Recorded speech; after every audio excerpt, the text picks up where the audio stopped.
एक तरफ राहुल गांधी और मल्लिकार्जुन खड़गे झारखंड और महाराष्ट्र में जमकर मुफ्त की गारंटियां बांट रहे हैं और दूसरी तरफ कांग्रेस की गारंटियों तले दबे हिमाचल और कर्नाटक जैसे राज्य कंगाली के करीब पहुंच चुके हैं। राज्य के खजाने से कांग्रेस गारंटियों का बोझ इतना ज्यादा डाल रही है कि विकास के काम तो क्या, कई रोजमर्रा के काम भी नहीं हो पा रहे। यही वजह है कि जब डीके शिव कुमार ने मुफ्त बस यात्रा की स्कीम की समीक्षा करने की बात कही, तब मल्लिकार्जुन खड़गे बेहद नाराज हो गए और उन्होंने यहां तक कह डाला कि राज्यों को अपनी हैसियत के हिसाब से ही मुफ्त की योजनाएं चलानी चाहिए। इसको लेकर कांग्रेस में काफी हंगामा हुआ, लेकिन अब कर्नाटक के सीएम सिद्धरमैया ने भी इस बात को स्वीकार कर लिया है कि मुफ्त की गारंटी खजाने पर बेहद भारी है।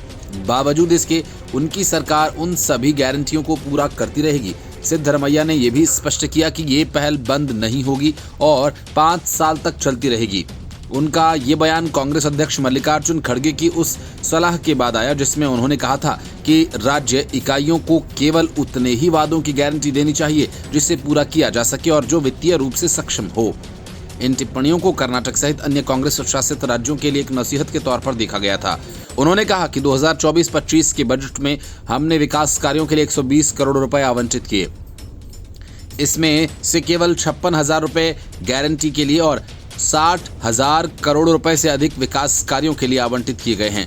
स्वाभाविक रूप से ये राज्य के खजाने पर बोझ होगा, लेकिन हम विकास कार्यों को रोके बिना इसे मैनेज कर रहे हैं और हम सभी खर्चों को पूरा भी कर रहे हैं। उन्होंने कहा, प्रधानमंत्री नरेंद्र मोदी जी ने खुद राजस्थान में बयान दिया था कि अगर ये गारंटियां लागू की गई तो कर्नाटक सरकार दिवालिया हो जाएगी और विकास कार्यों के लिए पैसा नहीं बचेगा, लेकिन ऐसा नहीं हुआ। उन्होंने कहा कि हम मई 2023 में सत्ता में आए और सभी चुनावी गारंटी योजनाओं को पूरी तरह से लागू कर चुके हैं। खड़गे की टिप्पणी के बारे में पूछे जाने पर सिद्धरमैया ने दावा किया कि उनके बयान को गलत तरीके से पेश किया गया।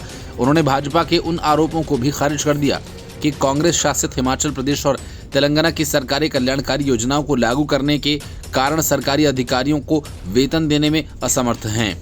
2023 में हुए कर्नाटक विधानसभा चुनाव में कांग्रेस में 5 बड़ी गारंटियों का ऐलान किया गया था। इनमें गृह लक्ष्मी योजना के तहत महिलाओं को हर महीने 2,000 रुपए, युवा निधि के तहत बेरोजगार स्नातकों को 2 साल के लिए 3,000 रुपए, डिप्लोमा धारकों को 1,500 रुपए, अन्न भाग्य योजना में गरीबी रेखा के नीचे हर परिवार को हर महीने प्रति व्यक्ति 10 किलोग्राम चावल, सखी कार्यक्रम के तहत महिलाओं के लिए सरकारी बसों में मुफ्त यात्रा, गृह ज्योति योजना के तहत हर घर को 200 यूनिट मुफ्त बिजली दिए जाने का वादा किया गया। Bureau report, news of India. भगवा आतंकवाद का मुद्दा पी चिदंबरम ने गृह मंत्री रहते उछाला था और दिग्विजय सिंह ने इसे जमकर हवा दी थी। नतीजा 2014 के लोकसभा चुनाव में कांग्रेस अब तक के चुनावी इतिहास में सबसे कम सीटें जीत पाई और कांग्रेस ने इससे कोई सबक नहीं लिया। यही वजह है कि मल्लिकार्जुन खड़गे ने फिर से कुछ वैसी ही गलती कर दी। योगी आदित्यनाथ के बटेंगे तो कटेंगे नारे से डरे खड़गे जब इसकी काट नहीं खोज पाए तो काउंटर अटैक के बदले पर्सनल अटैक पर उतर आए और योगी की तुलना आतंकवादी से कर दी और भगवा की तुलना विभाजनकारी ताकत से। अब इसको लेकर सियासी घमासान तेज हो गया। कांग्रेस फिलहाल बैकफुट पर है और भाजपा हमलावर। कांग्रेस को अब झारखंड और महाराष्ट्र में सियासी नुकसान होता दिखने लगा है। मतलब कि सीएम योगी को घेर कर खड़गे ने कांग्रेस को ही फंसा दिया। खड़गे ने कहा था कि एक सच्चा योगी बटेंगे तो कटेंगे जैसी भाषा का इस्तेमाल नहीं कर सकता। इस भाषा का इस्तेमाल आतंकवादी करते हैं। योगी मठ के प्रमुख हैं, भगवा यानी गेरुआ वस्त्र पहनते हैं, मगर उनका मानना है कि मुख में राम बगल में छुरी। मल्लिकार्जुन खड़गे ने केवल योगी पर ही हमला नहीं बोला, उन्होंने पीएम मोदी और अमित शाह से भी देश को खतरा बताया। 10 नवंबर को मुंबई में खड़गे ने कहा था कि प्रधानमंत्री कहते हैं एक हैं तो सेफ हैं, जबकि भाजपा के बाकी नेता बटेंगे तो कटेंगे की बात करते हैं। आखिर ये धमकी किसको है? कोई दिक्कत है क्या? असल में देश को खतरा आरएसएस, बीजेपी, मोदी और अमित शाह से है। अब सवाल ये कि क्या मल्लिकार्जुन खड़गे ने कुछ नया कहा? क्या सीएम योगी के गेरुए वस्त्र की वजह से उनकी तुलना आतंकवादी से करनी सही है? कांग्रेस ये सब कुछ सियासी खींच मिटाने के लिए कर रही है। बटेंगे तो कटेंगे बयान सियासी नजरिए से हिट होता दिख रहा है, तभी भाजपा का हर नेता इसे हाथों हाथ लपक रहा है। कांग्रेस समेत विपक्ष को इस जुमले का असर समझ में आ रहा है। यही वजह है कि अखिलेश भी लगातार बटेंगे तो कटेंगे का काउंटर तलाश कर रहे हैं। उधर कांग्रेस भी इस बयान की तोड़ ढूंढने में लगी है। इसी कोशिश में खड़गे ने सीएम योगी पर हमला बोला। एक तरह से देखा जाए तो सियासी नजरिए से कांग्रेस को इन सब का घाटा ही होने वाला है। पहले भी कांग्रेस के नेता हिंदू आतंकवाद और भगवा आतंकवाद का नारा बुलंद कर चुके हैं, मगर सियासी तौर पर घाटे का ही सौदा साबित हुआ। खड़गे से पहले दिग्विजय सिंह और पी चिदम्बरम जैसे नेता हिंदू आतंकवाद और भगवा आतंकवाद की बात कर चुके हैं। कांग्रेस के सीनियर नेता दिग्विजय सिंह भी हिंदू आतंकवाद शब्द का इस्तेमाल करके बुरी तरह से फंस चुके हैं।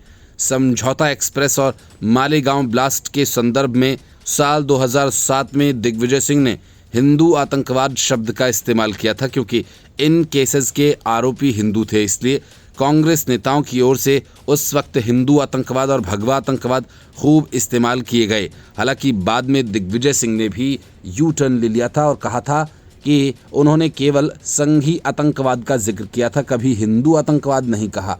अब मल्लिकार्जुन खड़गे ने भी सीएम योगी को घेरने के लिए दिग्विजय सिंह और पी चिदम्बरम वाली भाषा का इस्तेमाल किया है।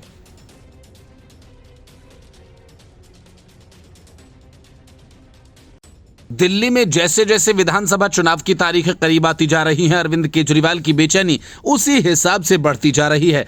वजह उनकी सरकार के खिलाफ जनता का आक्रोश है और साथ ही आम आदमी पार्टी के विधायकों का निकम्मापन, जो अब तक यही माने बैठे हैं कि जब उन्हें 2 बार बिना किसी काम के वोट मिल गया तो फिर काम करने की आवश्यकता ही क्या है। लेकिन विधायकों की यही सोच अब पूरी पार्टी पर भारी पड़ती दिख रही है। अरविंद केजरीवाल इस वक्त दोहरी चुनौती का सामना कर रहे हैं। पहला तो ये कि शराब घोटाले का उन पर लगा दाग साफ नहीं हो पा रहा, और दूसरा उनकी पार्टी के मंत्रियों और विधायकों का परफॉर्मेंस। आतिशी सरकार में शामिल ज्यादातर मंत्रियों की हालत अपने इलाकों में बेहद खराब है और सूत्रों का कहना है कि केजरीवाल अपने 2 दर्जन से अधिक विधायकों के कामकाज से बेहद नाराज, क्योंकि पार्टी के आंतरिक सर्वे में ये बात साफ तौर पर उभर आई है कि अगर उन्हें फिर से टिकट दिया गया तो पार्टी की लुटिया डूबनी तय है। और यही वजह है कि केजरीवाल अब विधायकों और मंत्रियों पर भरोसा करने की जगह कार्यकर्ताओं से सीधे बात कर रहे हैं। इन सब के बीच ऐसा लग रहा है कि कहीं न कहीं अरविंद केजरीवाल इस विधानसभा चुनाव में नए चेहरों को प्राथमिकता दे सकते हैं। संकेत बड़े पैमाने पर विधायकों के टिकट कटने के भी हैं, लेकिन इन सब के साथ एक बड़ा खतरा पार्टी में विद्रोह का भी है। टिकट कटने की हालत में विधायक दूसरी पार्टी का रुख कर सकते हैं और अगर ऐसा हुआ तो फिर आम आदमी पार्टी का कबाड़ा हो जाएगा। इसलिए केजरीवाल फूंक फूंक कर कदम आगे बढ़ा रहे हैं, क्योंकि एक तरफ बीजेपी का खतरा, दूसरी तरफ कांग्रेस का। केजरीवाल जिला बूथ स्तर पर पार्टी कार्यकर्ताओं से मुलाकात कर रहे हैं। वे कड़ा संदेश देने की कोशिश भी कर रहे हैं और उनकी वफादारी किसी एक विधायक या पार्षद के साथ नहीं बल्कि सीधे उनसे जुड़ी होनी चाहिए। केजरीवाल ने इस बात पर भी जोर दिया कि पार्टी अपने उम्मीदवारों का फैसला पूरी तरह से प्रदर्शन और काम के आधार पर करे, न कि राजनीतिक पक्षपात के आधार पर। कार्यकर्ताओं से केजरीवाल ने कहा कि आपको ऐसे काम करने चाहिए जैसे कि मैं दिल्ली की 70 सीटों पर चुनाव लड़ रहा हूं। उन्होंने कहा कि मैंने कभी कोई भाई भतीजाबाज नहीं किया, मेरे परिवार से कोई राजनीति के अंदर नहीं है, मेरा कोई दोस्त नहीं, मेरा रिश्तेदार नहीं। जिनको भी वो टिकट देंगे सोच समझ कर देंगे किसने क्या काम किया, कैसे किया। केजरीवाल ने कहा कि हमने प्रदर्शन और कड़े सर्वेक्षण के आधार पर टिकट वितरित करना है। इससे कोई फर्क नहीं पड़ता कि कोई विधायक या पार्षद नहीं चुना गया। आपकी निष्ठा मेरे साथ होनी चाहिए, क्योंकि मैं सभी सीटों पर आपके सामने हूं। आम आदमी पार्टी सुप्रीमो ने पार्टी कार्यकर्ताओं से आग्रह किया कि वे मतदाताओं के पास जाएं, भले ही वे विधायकों या खुद केजरीवाल से नाराज हों, और उन्हें याद दिलाएं कि अगर पार्टी सत्ता बरकरार नहीं रखती है तो दिल्ली फिर से अन्य राज्यों की तरह बन जाएगी। उन्होंने दावा किया कि दिल्ली के लोग कुछ विधायकों या तक कि मुझसे भी नाराज हो सकते हैं, लेकिन याद रखें कि अगर भाजपा सत्ता में आई तो दिल्ली का हाल उत्तर प्रदेश, बिहार, हरियाणा, राजस्थान जैसा हो सकता है। भारतीय जनता पार्टी पर निशाना साधते हुए केजरीवाल ने मुफ्त बिजली मुहैया कराने के भाजपा के वादे पर भी प्रकाश डाला और इसे आपकी लोकप्रिय कल्याणकारी योजनाओं की नकल करने और हताशा का प्रयास बताया। गिरफ्तार होने से पहले अरविंद केजरीवाल ने अपनी तरफ से सुनीता केजरीवाल को सीएम की कुर्सी पर बैठाने की तमाम कोशिशें की, लेकिन पार्टी में विद्रोह के डर से बिना इस्तीफा दिए जेल जा पहुंचे।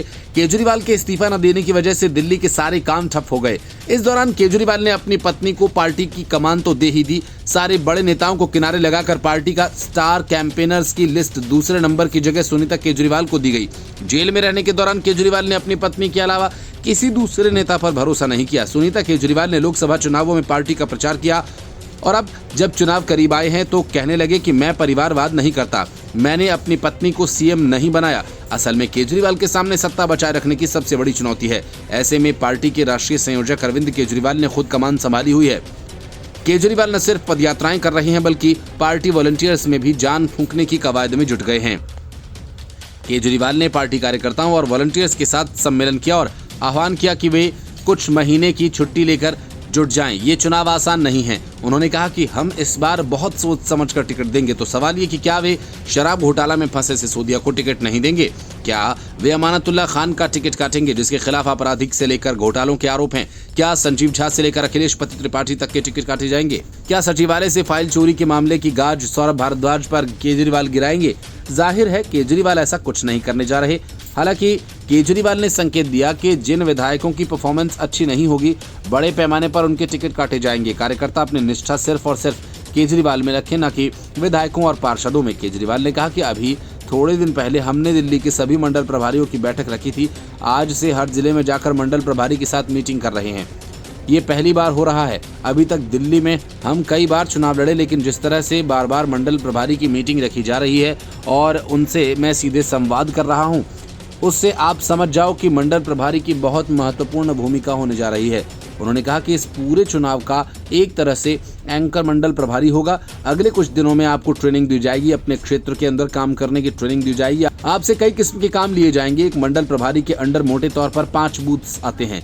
एक बूथ पर करीब 200 परिवार होते हैं। 5 बूथ्स पर 1000 परिवार हो गए। इसकी जिम्मेदारी आप लोगों की है, एक एक वोट पर नजर रखनी है। केजरीवाल ने कहा कि मैं जेल में था तो कुछ लोगों ने कहा था कि अपनी पत्नी को सीएम बनाएंगे। मैं बता दूं कि मेरी पत्नी को मुख्यमंत्री बनने में कोई दिलचस्पी नहीं। मैं परिवारवाद नहीं करता। विधानसभा चुनाव में हम सोच समझकर टिकट देंगे। जनता के सामने सिर्फ केजरीवाल होगा। 70 की 70 सीटों पर केजरीवाल ही चुनाव लड़ेगा। बीजेपी वाले कोशिश कर रहे हैं कि कुछ भी करके दिल्ली के काम बंद करवाओ। मुझे गालियां देते थे कि केजरीवाल फ्री की रेवड़ी देता है। अब मजबूरी में इन्हें हमारी भाषा बोलनी पड़ रही है। Bureau report, news of India. अपने आप में ये काफी अजीब है कि शराब घोटाला मामले में जेल से सशर्त जमानत पर बाहर निकले अरविंद केजरीवाल पंजाब में 10,000 से ज्यादा चुने गए सरपंचों को ईमानदारी और कर्तव्य निष्ठा की शपथ दिलाने पहुंच गए। और ये भी कि जिस पार्टी के कई विधायक आपराधिक गतिविधियों में शामिल हो, उनमें से एक भी पर गैंगवॉर में शामिल होने का आरोप हो, उस पार्टी के नेता अरविंद केजरीवाल और मनीष सिसोदिया केंद्र सरकार और एलजी को कानून व्यवस्था का पाठ पढ़ाएं। लेकिन हाल ही में दिल्ली में हुए कुछ आपराधिक वारदातों को लेकर आम आदमी पार्टी जरूरत से ज्यादा ही मुखर है। केजरीवाल और सिसोदिया दोनों ही शराब घोटालों में लिप्त रहे और दोनों ही तिहाड़ जेल से जमानत पर बाहर हैं। यही वजह है कि बीजेपी के दिल्ली प्रदेश अध्यक्ष वीरेंद्र सचदेवा ने आम आदमी पार्टी की सरकार पर आरोप लगाया कि वो दिल्ली के विकास और रखरखाव के काम में हर मोर्चे पर विफल रही है। अब केजरीवाल और सिसोदिया दोनों खुद पर लगे आरोपों के धब्बों को धोने के लिए गत दिनों दिल्ली में हुई कुछ क्राइम की घटनाओं का सहारा लेना चाह रहे हैं। हम आम आदमी पार्टी के नेताओं को उनके मकसद में कामयाब नहीं होने देंगे।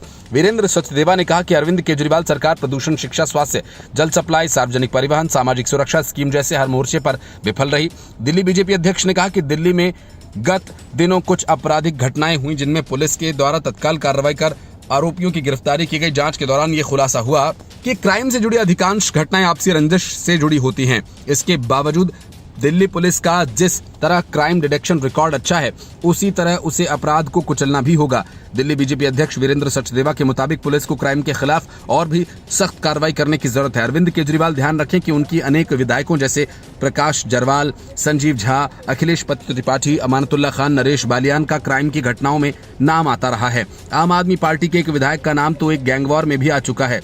दिल्ली बीजेपी के अध्यक्ष ने कहा कि अरविंद केजरीवाल समझ लें कि अब अगले 90 दिन वो जितनी मर्जी बयानबाजी कर लें, पर अब जनता उनकी सरकार को विदा करने का मन बना चुकी है।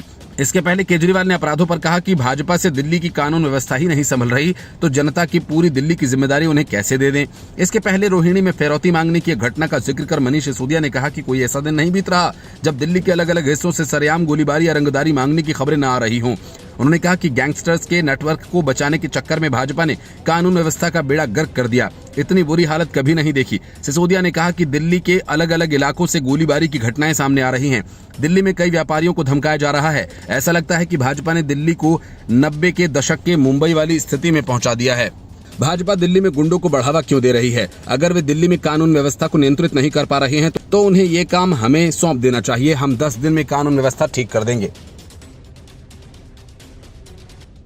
भ्रष्टाचार में डूबी दिल्ली सरकार, शराब घोटाला में पकड़े गए अरविंद केजरीवाल, संजय सिंह और मनीष सिसोदिया, सड़कों पर गुंडों की तरह हंगामा करने वाले दागी विधायकों, सब ने मिलकर आम आदमी पार्टी की ऐसी हालत कर दी कि पार्टी के छात्र भ्रष्टाचार के गंभीर आरोप लगाकर जा रहे हैं।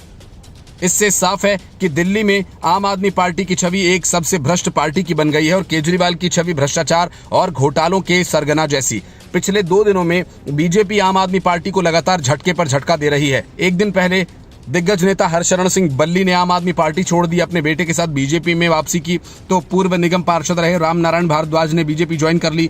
उन्होंने दिल्ली बीजेपी के प्रदेश अध्यक्ष वीरेंद्र सचदेवा और सांसद योगेंद्र चंदौलिया की मौजूदगी में अपने बेटे के साथ भाजपा ज्वाइन कर ली। इस दौरान बीजेपी सांसद योगेंद्र चंदौलिया ने राम नारायण भारद्वाज का पार्टी में स्वागत किया और कहा कि उनके आने से पार्टी को काफी मजबूती मिलेगी और सभी पार्टी सदस्यों के सहयोग से इस बार दिल्ली में बीजेपी की सरकार बनेगी और दिल्ली का अभूतपूर्व विकास होगा। ज्वाइनिंग के दौरान राम नारायण ने आम आदमी पार्टी पर गंभीर आरोप लगाते हुए कहा कि आम आदमी पार्टी पहले जैसी पार्टी नहीं रही। पहले वो भ्रष्टाचार रहित दिल्ली की बात करते थे, लेकिन आज उन्हीं की पार्टी के नेता भ्रष्टाचार में लिप्त है और पार्टी की कोई सुनने वाला नहीं, सब अपनी अपनी चलाते हैं। दिल्ली में आगामी 2025 में होने वाले विधानसभा चुनाव से पहले राजनीतिक दलों में सियासी जुबानी जंग भी तेज हो गई है। आम आदमी पार्टी और बीजेपी सीधे तौर पर एक दूसरे पर हमला बोल रहे हैं और उनके नेता पार्टी छोड़कर भी जा रहे हैं। आम आदमी पार्टी को दिल्ली विधानसभा चुनाव से पहले बड़ा झटका लगा है। 4 बार विधायक रह चुके हरशरण सिंह बल्ली भाजपा में शामिल हो गए और इस दौरान उनके बेटे सरदार गुरमीत सिंह रिंकू बल्ली ने भी बीजेपी का दामन थाम लिया। वे आम आदमी पार्टी के युवा चेहरे थे। हरशरण सिंह बल्ली ने दिल्ली बीजेपी के अध्यक्ष वीरेंद्र सचदेवा और उनके पुराने सहयोगी सुभाष आर्य और सुभाष सचदेवा की उपस्थिति में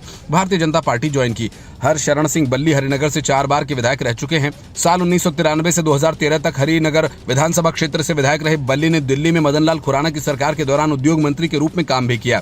बल्ली ने करीब 4 साल बाद भाजपा में वापसी की। उन्होंने जनवरी 2020 में तत्कालीन दिल्ली के मुख्यमंत्री अरविंद केजरीवाल और तत्कालीन उप मुख्यमंत्री मनीष सिसोदिया की मौजूदगी में आम आदमी पार्टी में शामिल होने के लिए बीजेपी छोड़ी थी। उन्होंने उस वक्त अरविंद केजरीवाल सरकार द्वारा शिक्षा और स्वास्थ्य के क्षेत्र में किए गए कामों की प्रयासों की सराहना की थी। इससे पहले जुलाई महीने में छतरपुर से आम आदमी पार्टी के विधायक करतार सिंह तंवर ने भाजपा ज्वाइन कर ली थी। दिल्ली विधानसभा अध्यक्ष निर्देश पर करतार सिंह तंवर की विधानसभा सदस्यता 10 जुलाई को समाप्त कर दी गई थी। वो 2020 के विधानसभा चुनाव में आम आदमी पार्टी के टिकट पर विधायक चुने गए थे। इसके पहले केजरीवाल सरकार में मंत्री रह चुके राजकुमार गौतम ने मंत्री पद से इस्तीफा देकर बीजेपी ज्वाइन की थी।